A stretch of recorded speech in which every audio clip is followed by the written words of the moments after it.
देखिए, आज मेरे पिता आदरणीय रामविलास पासवान जी का जन्म दिवस है। ये दिन हम लोगों के लिए एक त्योहार की तरह रहा। जब तक वो जीवित थे, न सिर्फ पूरा परिवार बल्कि पूरी पार्टी और देश भर में उनका जन्मदिन धूमधाम से मनाया जाता था। उनके रहते कभी ये सोचा नहीं था कि एक दिन ऐसा भी आएगा जब उनके बिना भी ये दिन हम लोगों को देखना होगा। ऐसे में स्वाभाविक है, उनका बेटा हूँ, याद बहुत आती है।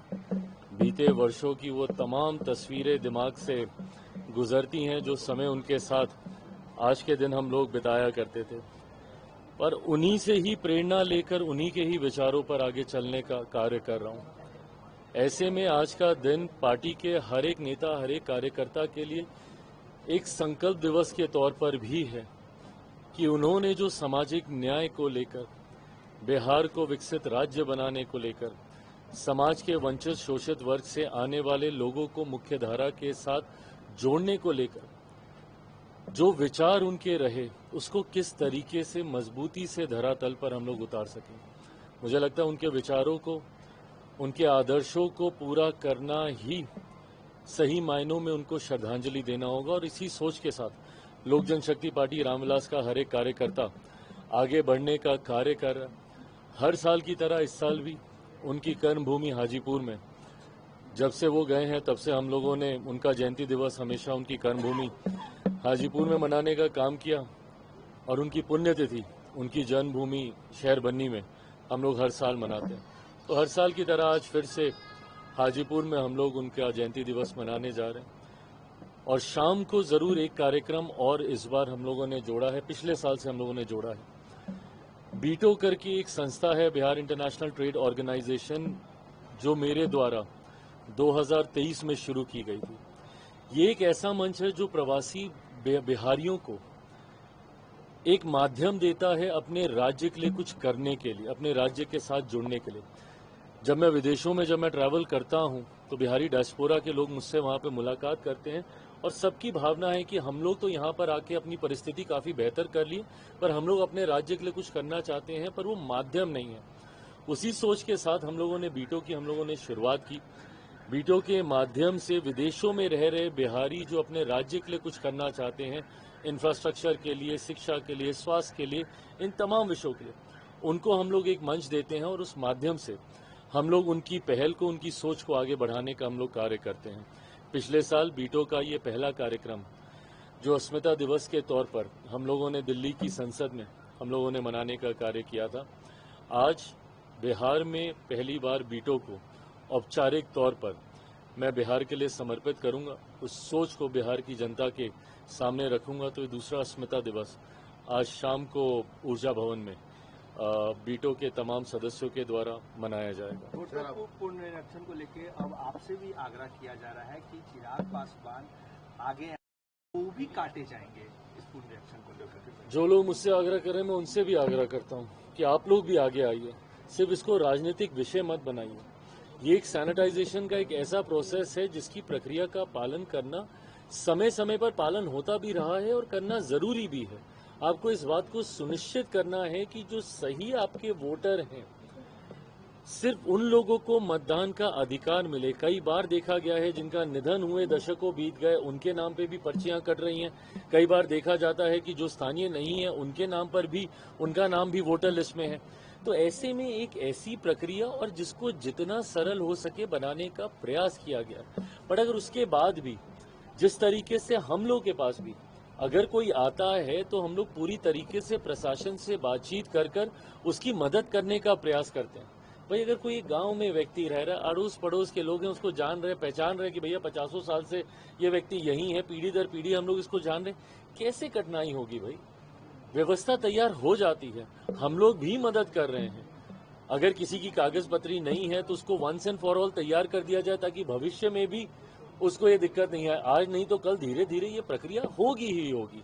चीजों को जब आप घुसपैठियों को लेकर आप लोग इतने हम लोग चिंतित हैं तो धीरे धीरे इस प्रोसेस को अपनाना होगा। तो ऐसे में मैं भी आग्रह करता हूं उन लोगों से जो मुझसे आग्रह कर रहे हैं कि आप लोग भी सामने आइए और मदद कीजिए अपने उन लोगों की जो आपको लगता है कि सही है, इनका हक है, और किसी कारणवश अगर उन्हें दिक्कत हो रही है, परेशानी हो रही है। मैंने तो अपने पार्टी के हर एक कार्यकर्ता नेता को मैंने दिशा निर्देशित किया है, उनको मैंने निर्देशित किया है कि भैया आप लोग जाइए गांव और रहिए वहां पे और जाकर देखिए अगर किसी को इस तरीके की कठिनाई आ रही है। मैं मानता हूं कि एक पारदर्शी ये प्रक्रिया है और जिसको आज नहीं तो कल अपनाना ही था।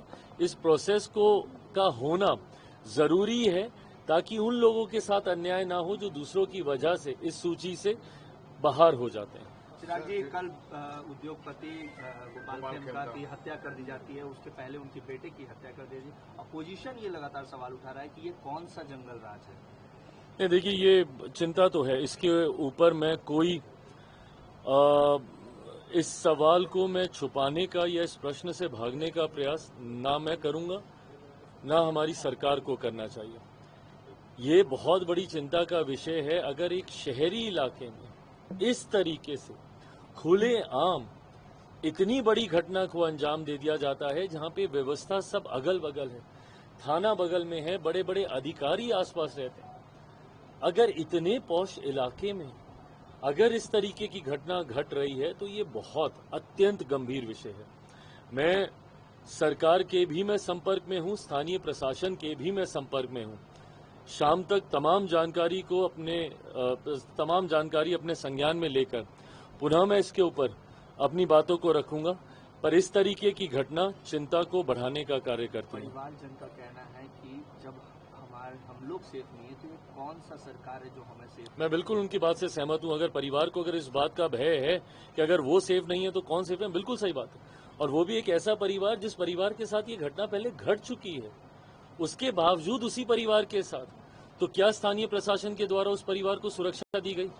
भाई अगर एक बार घटना घटी दोबारा घट सकती है। ऐसे में ये प्रशासन की जिम्मेदारी बनती थी।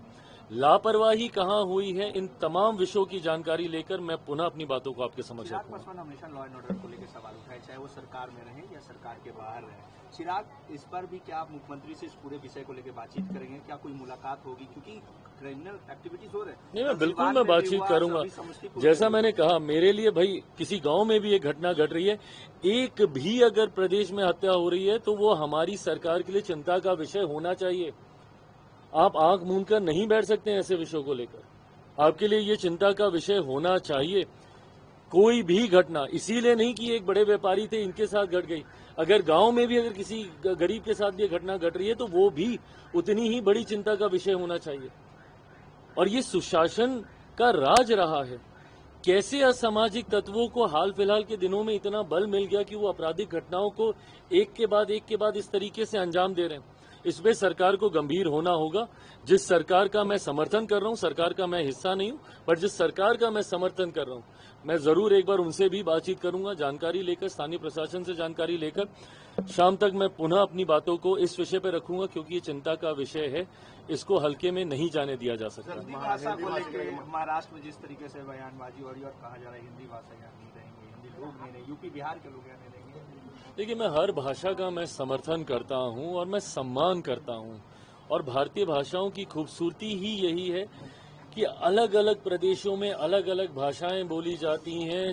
चंद किलोमीटर की दूरी पर हमारी बोली बदल जाती है, पर एक परंपरा ये भी रही है। मैं भाषाओं को सखियों की तरह मानता हूँ, सहेलियों की तरह मानता हूँ, जो एक दूसरे के साथ मिलजुल कर हंसी पूर्वक, खुशी पूर्वक उन्होंने बढ़ने का काम किया। पर कुछ स्वार्थी राजनीतिक दलों के द्वारा जिस तरीके से भेदभाव की राजनीति को बढ़ावा दिया जाता है, भले वो जात के नाम पर हो, वो धर्म के नाम पर हो, क्षेत्रवाद के नाम पर हो, और अब भाषा को लेकर, मैं कतई मैं इसका पक्षधर नहीं हूँ। भारत का संविधान ये इजाजत हम लोग को देता है कि देश के किसी भी कोने में किसी भी भाषा में हम लोग रह सकते हैं, कम्युनिकेट कर सकते हैं, पर उसके बाद अगर भाषा के नाम पर भी हम लोग को बांटा जाएगा, मैं पुनः दोहराता हूँ, मैं हर भाषा का मैं सम्मान करता हूँ, बट जितना मैं आपकी भाषा का सम्मान करता हूँ, आप भी हमारी भाषा का सम्मान कीजिए। एक दूसरे की भाषाओं का सम्मान कर कर ही हम इस देश की उस मूल भावना जिसमें अनेकता में एकता की हम लोग बात करते हैं, तभी हम लोग आगे बढ़ सकेंगे। पर अगर कुछ राजनीतिक दल अपने राजनीतिक स्वार्थ के लिए ऐसा करेंगे तो मैं उसकी निंदा करता हूँ। दोनों भाई आज मिल भी रहे हैं आज महाराज। वो भाषा के लिए नहीं मिल रहे हैं, अपने स्वार्थ के लिए मिल रहे हैं। अपनी खोई हुई जमीन को वापस एकत्रित करने की सोच के साथ वो मिल रहे हैं। दोनों भाइयों ने देखा कि अलग रहकर उनकी ताकत ना सिर्फ बढ़ी बल्कि समाप्त हो गई। ऐसे में पुनः अपनी खोई हुई ताकत को, उस विरासत को संजोने की सोच के साथ मुझे नहीं पता कि मन मुटाव मिटा है कि नहीं मिटा है। कई बार तस्वीरें ऐसी सामने आती हैं जो राजनीतिक लाभ की दृष्टि से होती हैं, ना कि वैचारिक संबंधनों के जुड़ने से। मैं ये मानता हूं सिर्फ दोनों राजनीतिक लाभ के लिए एक साथ आए हैं। मुझे नहीं लगता कि इतनी जल्दी दिल जुड़े होंगे या वैचारिक मतभेद समाप्त हुए होंगे। आपका 3 बजे